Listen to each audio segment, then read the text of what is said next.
Сите корисници на услугите на јавното претпријатие Водовод и канализација, кои имаат заостанат долг за вода, од сега ќе може да го платат без пресметаната камата за задоцнето плаќање.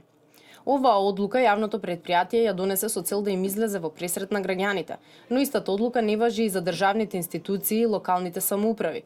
Во зависност од висината на долгот, истиот ќе може да се исплати на рати. Можноста да се плати долгот без камата е со определено време трајање во рок од 90 дена, почнувајќи од денес, во зависност од и тоа во зависност во висината на долгот, главен долг и трошоци. Истиот може да се отплати на рати и тоа по следните критериуми. Физички лица може да го исплатат долгот на 4, 6, 8, 10 или 12 рати, зависност од висината на долгот. Поведуваме плаќање на заостанат долг без камата и за правните лица. Овде само ќе ги иземуваме државните институции и единиците на локалната самоуправа, за нив не важи ова плаќање. Управниот одбор на Водовод и канализација Скопје исто така донесе одлука со која лицата од социјално ранливите категории, кои имаат заостанат долг, истиот да може да го отплатат на двојно повеќе рати од предвиденото.